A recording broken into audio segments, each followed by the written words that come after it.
கண்ணகி நகர் கண்டெடுத்த காளமாடத்தி.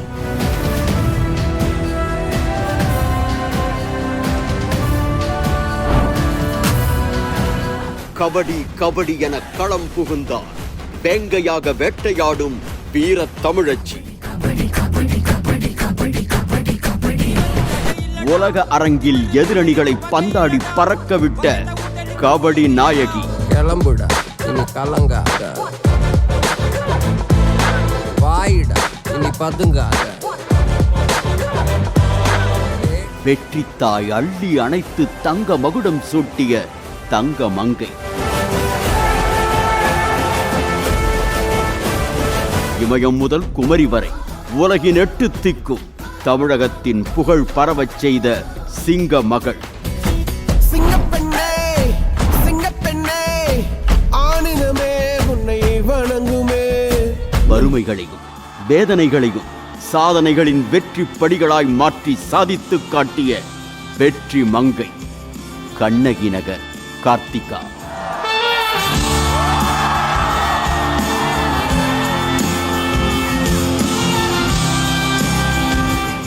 இது வெறும் பெயரல்ல, கபடி களத்தில் வெற்றியை உறுதிப்படுத்தும் மந்திர சொல்.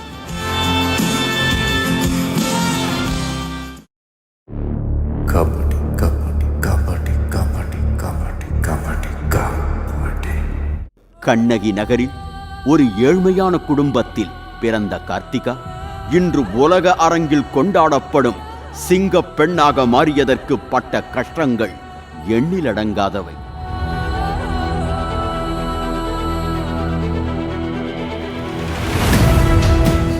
மிகவும் ஏழ்மையான சாதாரண கட்டிடத் தொழில் வேலை செய்யும் தந்தை ரமேஷுக்கும் சென்னை மாநகராட்சியில் தூய்மை பணியாளராக வேலை செய்யும் தாய் சரண்யாவுக்கும் மகளாக பிறந்த கார்த்திகாவுக்கு 6ஆம் வகுப்பு படிக்கும் போதே கபடி விளையாட்டின் மீது ஆர்வம் தொற்றிக்கொண்டது.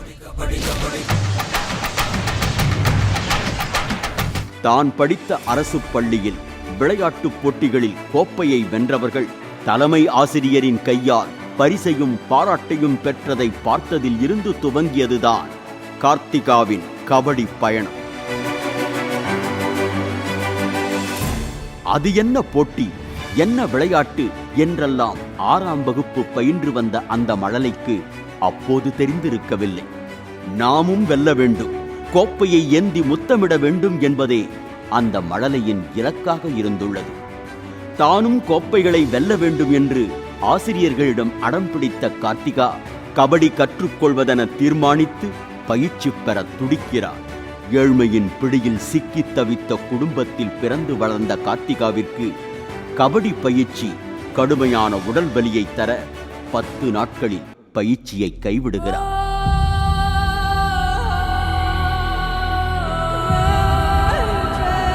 கபடிக்காகவே பிறந்த மகளை பயிற்சியால் வந்த வலி என்ன செய்துவிடும்? சோர்ந்து போகாமல் மன வலிமையோடும் ஆர்வத்தோடும் 2 ஆண்டுகளுக்கு பின் மீண்டும் கபடி களத்தில் நுழைகிறார் அந்த காளமாடத்தி. ஆரம்பிக்கலாங்களா?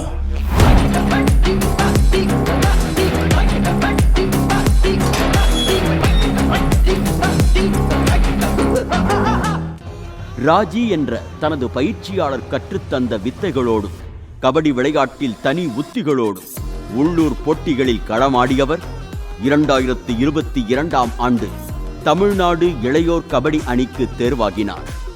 தேசிய அளவிலான போட்டிகளில் விளையாடும் போது எதிரணிகளை கலங்கடித்து மின்னல் வேகத்தில் புள்ளிகளை குவித்ததால் கார்த்திகா எக்ஸ்பிரஸ் என பெயர் பெற்றார்.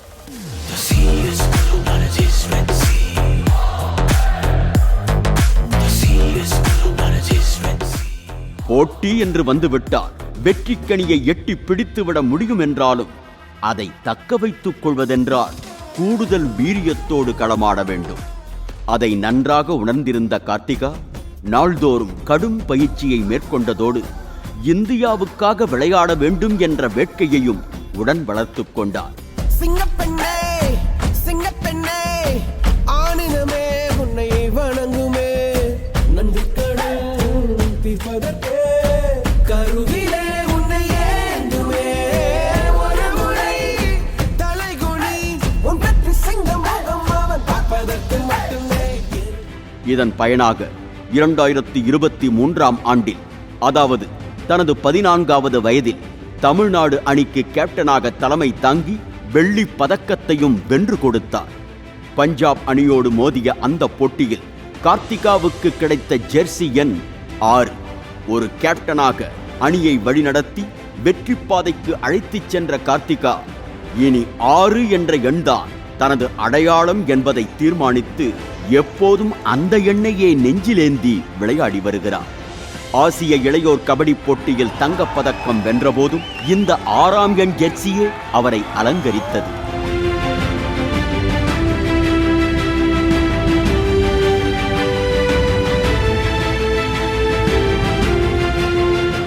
தமிழ்நாடு அணியில் தேர்வான பிறகு பல மாநிலங்களுக்கு எதிராக விளையாடிய கார்த்திகா தனது தனித்துவமான ஆட்டத்தால் எதிரணியினரை ஆட்டம் காண வைத்து சிம்ம சொப்பனமாக திகழ்ந்தார்.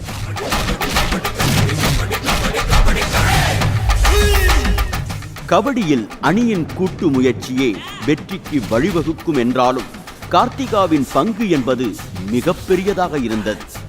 ஒரு சமயம் தேசிய அளவிலான போட்டியில் 45 புள்ளிகள் பெற்று அணி வெற்றி பெற்ற போது கார்த்திகா மட்டும் ஒற்றையாளாய் 30 புள்ளிகளை பெற்று தந்து வரலாற்றில் தனக்கான தனி முத்திரையை பதித்தார்.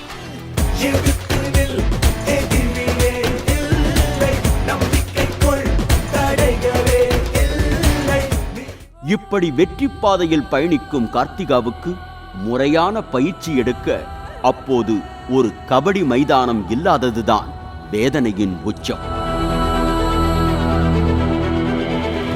கண்ணகி நகர் கபடி அணியில் விளையாடும் கார்த்திகா மாநகராட்சியின் பூங்கா மைதானத்தில்தான் தினமும் பயிற்சி மேற்கொள்வார். அதிகாலையில் பூங்கா திறப்பதற்கு முன்பே சென்று பூங்காவை எப்போது திறப்பார்கள் என காத்திருப்பார் கார்த்திகா. பூங்காவை திறந்தவுடன் உற்சாகம் கரைபுரள உள்ளே சென்று புழுதி பறக்கும் அந்த அரை கிரவுண்டு கூட இல்லாத இடத்தை தண்ணீர் தெளித்து சரி செய்து கபடி களமாக மாற்றுவார் கார்த்திகா.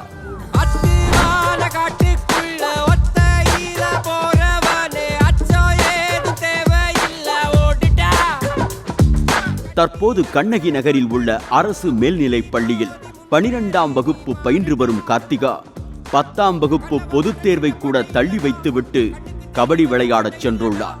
அந்த அளவிற்கு கபடி மீது தீரா ஆர்வம் கார்த்திகாவிற்கு. கிளம்புடா, இனி கலங்காத. வாயிடா, இனி பதுங்காத. தேடுடா, நீ தயங்காத. விளையாடுடா, நீ அடங்காத. ஒரு சமயம் தேசிய அளவிலான ஆட்டத்தில் பீகார் அணியோடு அவர்களது சொந்த மண்ணில் மோதியது தமிழக அணி. அப்போது கேப்டனாக கார்த்திகாவே அணியை வழிநடத்தினார். போட்டியின் நடுவராக நின்றவர் தனது தீர்ப்பை பீகார் அணிக்கு சாதகமாக வழங்கி 10 புள்ளிகள் வரை மறுக்கப்பட்ட போது கேள்வி எழுப்பி சிங்கமாய் சீறினார் கார்த்திகா. கோடு தாண்டி எதிர் அணியை அவுட் ஆக்கிய போதும் கைப்படவில்லை, கால்படவில்லை என்று சப்பை கட்டு கட்டிய நடுவருக்கு தனது தீயான ஆட்டத்தால் முகத்தில் கரியை பூசினார் கார்த்திகா.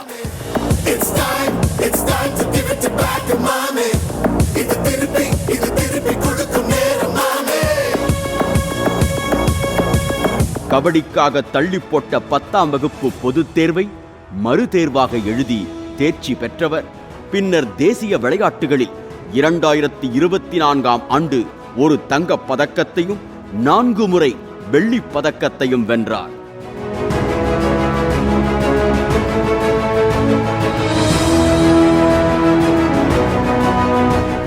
பதினைந்து ஆண்டுகளுக்கு பிறகு தமிழகத்தில் இருந்து இந்திய அணிக்கு தேர்வான முதல் சிங்க தமிழச்சி கார்த்திகா ஈரானோடு மோதி அந்த அணியை தோற்கடித்து இந்தியாவின் பெருமையை உலக அரங்கில் ஒளிரச் செய்தார். துணை கேப்டனாக அணியை வழிநடத்தி வெற்றி பாதைக்கு அழைத்துச் சென்ற கார்த்திகா இந்திய தேசிய கொடியோடு பதக்கம் வாங்கி உலக அரங்கில் தனி கவனம் பெற்றார்.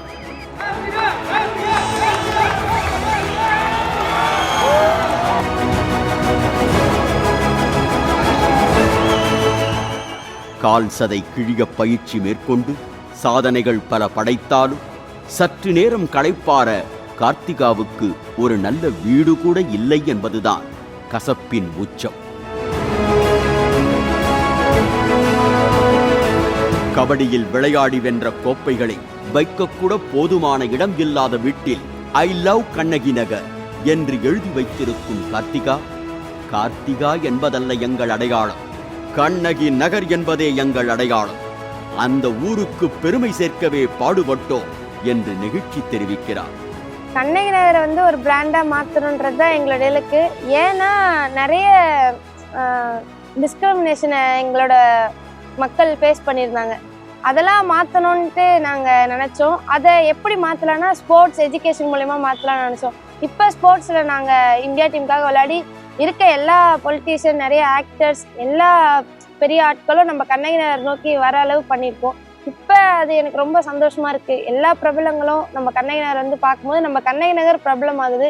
அது கண்ணகி நகர்ன்றத ஒரு பிராண்டாக மாறுது. இன்னும் எஜுகேஷன்லயும் நம்ம டீம் ஒர்க் பண்ணிட்டு இருக்கோம். அதுலயும் சீக்கிரமா அச்சீவ் பண்ணுவோம். 2036ஆம் ஆண்டு ஒலிம்பிக்கில் கபடி இடம்பெறும் போது இந்திய அணிக்காக விளையாடி தங்கம் வாங்கித்தர வேண்டும் என்பதை தனது வாழ்நாள் கனவாக வைத்திருக்கும் கார்த்திகா அடுத்த ஆண்டு முதல் இந்திய சீனியர் அணியில் இடம்பெற்று விளையாட வேண்டும் என்பதோடு கண்ணகி நகரின் அடையாளத்தோடு தொடர்ந்து தடம் பதிக்க போராடுவேன் என்ற நம்பிக்கை தெரிவிக்கிறார். இந்தியாக்காக கோல்டு மெடல் வாங்கணும்ட்டு ரொம்ப ரொம்ப ஆசை. அதுவும் நம்ம கண்ணகி நகர்லேருந்து நம்ம போய் அந்த இந்தியாக்காக விளையாடணுன்ட்டு. நம்ம சவுத் இந்தியாலே நான் தான் ஒரு பிளேயராக அங்கே போயிருந்தேன். மற்ற நிறைய அங்கே நார்த் இந்தியன்ஸ் தான் இருந்தாங்க. எனக்கு ரொம்ப ரொம்ப பெருமையாக இருந்தது அந்த ஒரு மெடல் வாங்கும்போது. அந்த மெடல் வாங்கும்போது நம்ம தமிழ்நாடு மக்கள் நமக்கு பின்னாடி நின்றுட்டு இருந்தாங்க அந்த கேலரியில். அதுக்கு கீழே தான் எங்களுக்கு மெடல் டிஸ்ட்ரிபியூட் பண்ணாங்க. அப்போ எல்லா மக்களுமே கண்ணகி நகர் கார்த்திகா அப்படின்னு கத்தும் போது அங்கே இந்தியான்னு கூட அதிகமாக அந்த வார்த்தைகள் வரல. நம்ம கண்ணகி நகர் பேர் தான் அந்த பரைனில் ஒழிச்சுது. அது அந்த மெடலோட அந்த மக்கள் பார்க்கும்போது எனக்கு அப்படியே நம்ம மக்கள் நம்மளை சப்போர்ட் பண்ணுறாங்க. அது வெளிநாடு மாதிரி எனக்கு தெரியல. நம்ம ஊரில் நம்ம ஜெயிச்சுட்டு ரொம்ப சந்தோஷமாக இருக்க மாதிரி இருந்தது. ரொம்ப ரொம்ப அது மறக்க முடியாத நினைவு. எப்படி ஃபஸ்ட்டு தமிழ்நாடுக்காக நம்ம கோல்டு வின் பண்ணணும் கேப்டனாக போயின்னு அப்படின்னு சொன்னார் எங்கள் கோச். அதே மாதிரி நம்ம இந்தியாக்காக நம்ம கேப்டனாக போய் கோல்டு வின் பண்ணது என்னால் மறக்கவே முடியாது. சின்ன வயசில் இந்தியா விளையாடணும் அப்படின்னு தான் சொல்லி வளர்த்தாங்க. இப்போ இந்தியா விளையாடிருக்கேன். இந்த டைமில் தான் அனௌன்ஸ் பண்ணியிருக்காங்க 2036 ஒலிம்பிக் வருது அப்படின்ட்டு. இன்னும் அதுக்கு ஒரு 10 years இருக்குது. அதுக்குள்ளே இன்னும் என்னோட பர்ஃபார்மன்ஸ் ஹார்ட் ஒர்க்கை இன்க்ரீஸ் பண்ணி நிச்சயமாக அந்த ஒலிம்பிக்கில் இந்தியாக்காக கேப்டனாக போய் கோல்டு வின் பண்ணுறது தான் என்னோட நெக்ஸ்ட் இலக்கு. காலம் புதிய புதிய வீரர்களை கைகாட்டிக் கொண்டே இருக்கும். விடாமுயற்சியால் வெற்றி அவர்களை வெளிச்சம் போட்டு காட்டும். அந்த வகையில் நிகழ்காலத்தில் தமிழ்நாட்டின் இளம் நம்பிக்கை நட்சத்திரமாக பைசனாக உயர்ந்து நிற்கிறார் கண்ணகி நகர் கார்த்திகா. வறுமையான குடும்பத்தில் பிறந்து பல சிரமங்களை கடந்து சிகரம் தொட்டிருக்கும் எங்கள் வீட்டு தங்க மகள் கண்ணகி நகர் கார்த்திகாவை வாழ்த்தி கௌரவிப்பதில் பெருமை கொள்கிறது தமிழக cable TV communication limited TCCL.